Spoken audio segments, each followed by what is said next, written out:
In 2021, APTN News brought you the story of Letitia Wells, a federal bureaucrat with Indian Oil and Gas, an agency of Indigenous Services Canada. She told us that she had been discriminated against by co-workers and managers. The federal government promised a full review at the time. So far, nothing. And now she's part of a class action suit that alleges racial discrimination, sexual improprieties, and abuses of power at the government agency. She joins us today from Calgary. Welcome to the show. Thank you for having me. All right, I guess first you worked at Indian Oil and Gas, I think, from about 5 years, from 2015 to 2020. What was your experience there? I had a fantastic experience with Indian Oil and Gas Canada up until the fall of 2019. That's when everything changed. I believe that I was targeted through systemic discrimination and racism.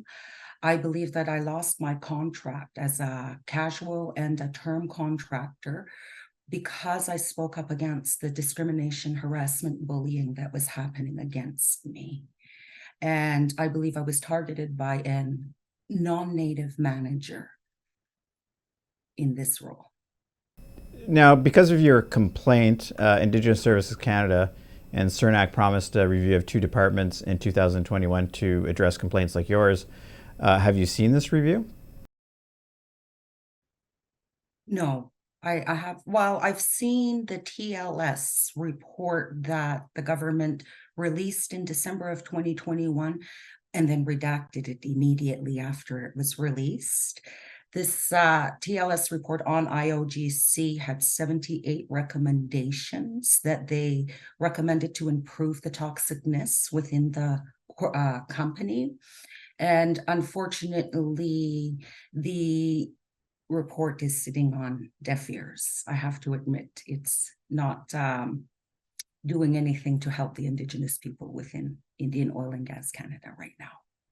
Right. Yeah, we asked for the same thing. We got sort of the kind of the bullet points that we share with you about kind of what's happened, but of course we didn't get the review either. Seeing that they have not shared this yet, and it has been a while since like 2021, we're going on a few years now. What does that kind of tell you, I guess, in your mind about where the government is at with complaints like yours? I think the government does not take these complaints seriously at all. I don't know how we're ever supposed to decolonize an institution within the federal government in reconciliation with these systemic investigations that uphold systemic standards. And I think the biggest problem is that they do not understand the recommendations in how to align with operational plans, because the cultural competency within the recommendations is misunderstood. And I think the government has a huge problem of trying to solve Indigenous problems from an approach of top-down theory. And that is the hugest problem stopping the government from decolonizing, because what's happening today is they're still continuing to blame the employees for the harms that have been done onto us. And so all of the solutions that the government has currently provided in the bullet points, they're failing our people still to this day because they're not being interpreted on an Indigenous world view regarding the historical traumas, current traumas connected with Indigenous people, especially women. And so I think the government is struggling at a hierarchy level, at an exec level, at a manager level, with trying to implement these recommendations in Western colonial framework. And again, they're butting heads. And so rather than trying to find a proper solution for this, they're just going to give us a bullet point form saying, this is what we've done to help Indigenous employees. We're trying. But again, too, it's a systemic approach that is doing nothing to help anybody, and actually things have gotten worse. Right. Now, the Auditor General, we discussed a little bit previously before doing the interview, released a report last month that saying that several government departments and agencies didn't have mechanisms in place to deal with discrimination complaints like yours. What what do you make of that? That they're not really measuring how their inclusionary policies are working. Because I don't think they have the tools to measure that. The first and the foremost thing that I see within federal government, as well as private institutions, non-Indigenous or in non-profit Indigenous organizations, there's a common theme, and that's people don't understand the violence that Indigenous women face in society. And therefore, cultural competency regarding us in our treatment is misunderstood. And it's also controlled by colonial framework within federal government. So they provided a process towards Indigenous peoples without having an inclusion of an Indigenous worldview. And what I mean by that is Indigenous women, they endure an enormous amount of harm. And in that harm, systemic racism and discrimination policies have made it so easy for federal government to harm an Indigenous woman within their governance, because cultural competency is not understood in the harms that we've endured. It's psychological when you really look to the depths of it. And because they don't understand that, federal government is all about administrative, let me take that back, it's about liability management. And right now they're trying to mitigate the fall that has happened in every which way they can. But again, they're failing to understand the point of how intergenerational trauma affects Indigenous people, especially women, and how that plays in our everyday lives as a public servant within the government. Until that's understood, they will continue to harm us.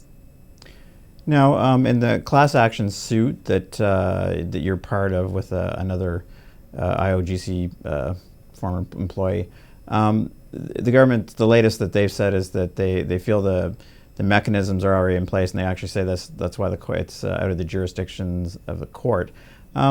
What is your experience, I guess, in terms of the mechanisms that they say are in place to address these kind of things? The mechanisms do not fit trauma informed. They're not trauma informed to be able to assist trauma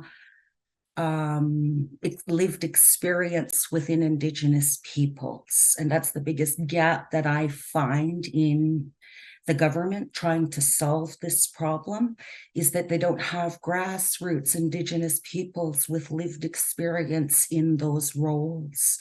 Unfortunately, the majority of people within the government, I'm not pinpointing anybody here, calling anybody out, but I'm stating, lack the understanding for true cultural competency in their own call to action within the TRC, which is policy or recommendation 57.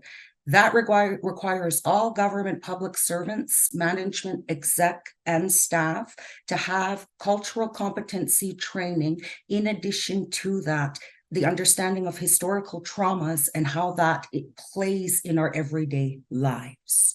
And I think that's a vague definition of what that should be.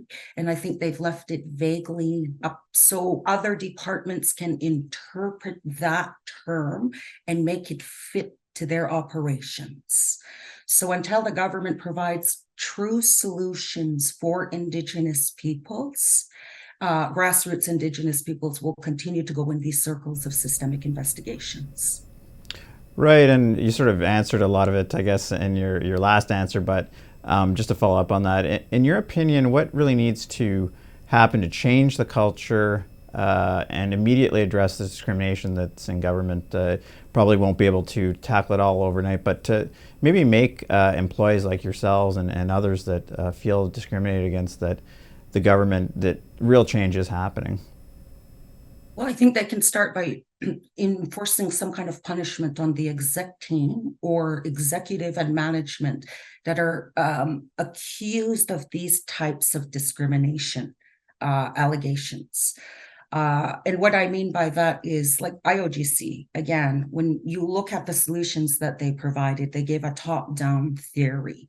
So they produced a TLS report that highlighted 78 recommendations that can improve the organization, but they just redacted their own report in the end and then provided other solutions like workplace environment, policies, which are good on paper, but when you actually enforce workplace violence policies on Indigenous women, they're not applicable because they don't understand the trauma that we're coming with.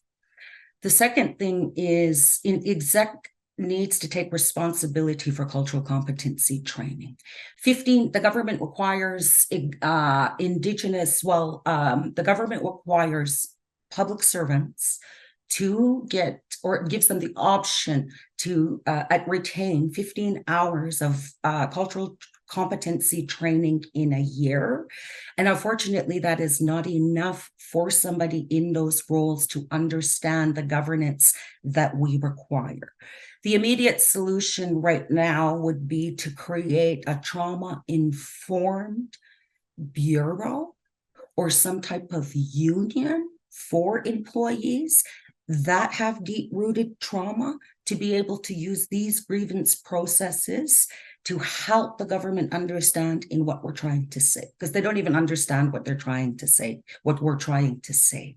And my whole, I just want to touch up on another solution before we move forward. They provided an elder service within the public service. And now today you see elders all over the place as a partial solution to try to help understand these grievances. Unfortunately, the government is now exhausting and exploiting our elders, our most precious human capital. And they are exploiting the kindness, the knowledge of these Indigenous elders.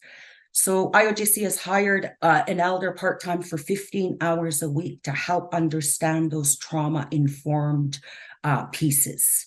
But unfortunately, the elders are becoming overworked. 15 hours is not enough time to handle the grievances that's coming in for them, not to mention the time allotted to help these grievances. It's the same thing with the ombudsperson that they've placed in with IOGC, which is backlogged 2 to 3 weeks when you have a grievance.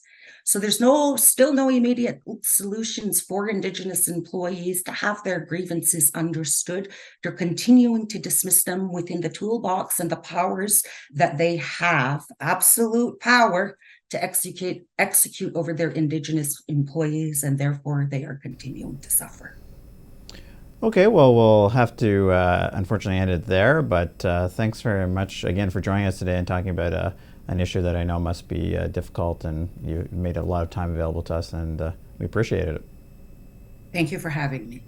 Okay, well, we'll have to unfortunately end it there, but thanks very much again for joining us today and talking about an issue that I know must be difficult, and you made a lot of time available to us, and we appreciated it. Thank you for having me.